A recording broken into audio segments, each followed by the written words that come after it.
afternoon and welcome to the Hedberg Public Library. Thank you for coming today. We're so happy to have Sue Ash Gustafson here with us today. She calls herself the Flute Lady, and I think we can see why.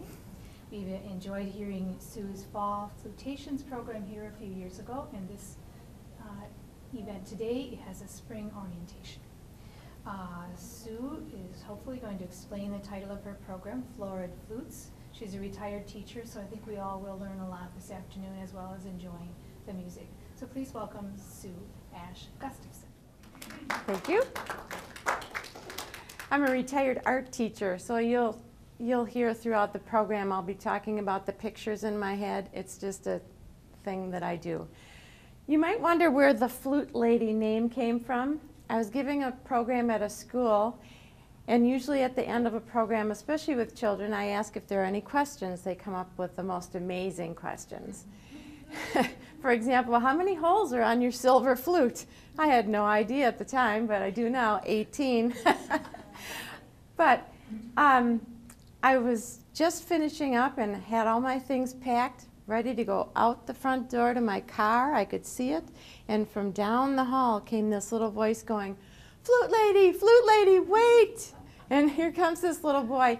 He was doing what I call walking and running, so it's kind of rocking.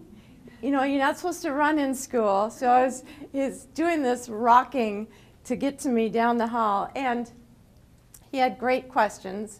For example, which one's my favorite flute? Well, I said to him, I don't really have a favorite because I like the different flutes for different reasons. The flutes are sort of like people.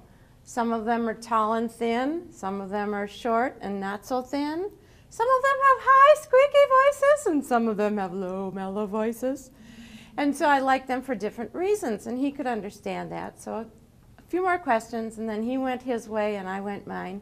And I was driving home and I thought, the Flute Lady, that's really good. So that's where the Flute Lady came from, a little boy at a school somewhere. And I went home, and my husband Mark and I got on the computer and registered that as our domain name, so you'll find us at www.theflutelady.com. The program today is called Florid Flutes. Songs will be songs that I have written, and they're available on my CD called Florid Flutes, which is about flowers, florid meaning flowery. The first flower that we're going to talk about today is this one, which is the Daisie, right?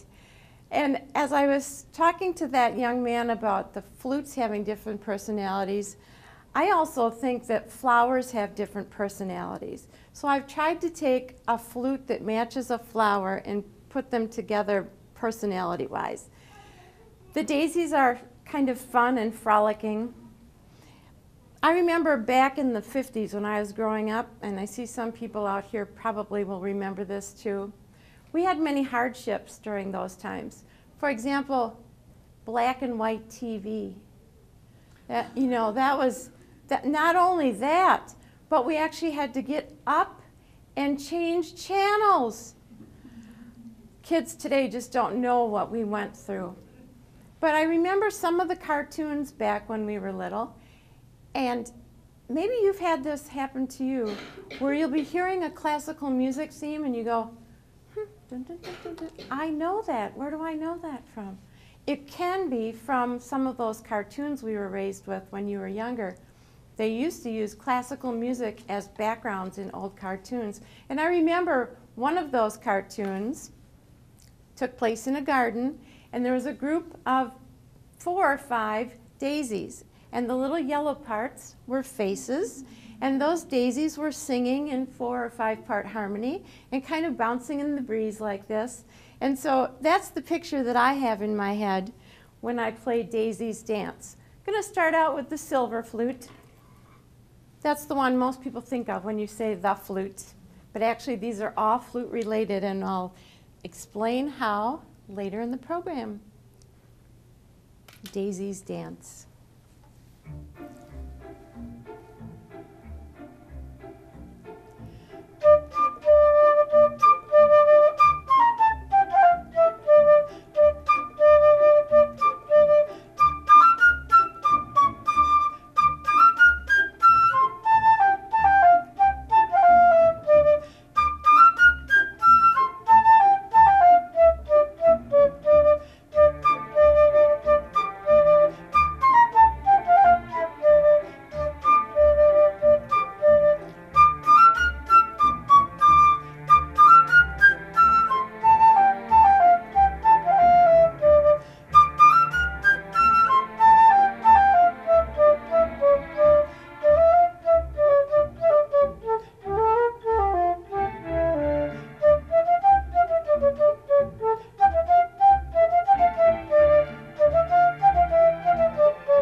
you.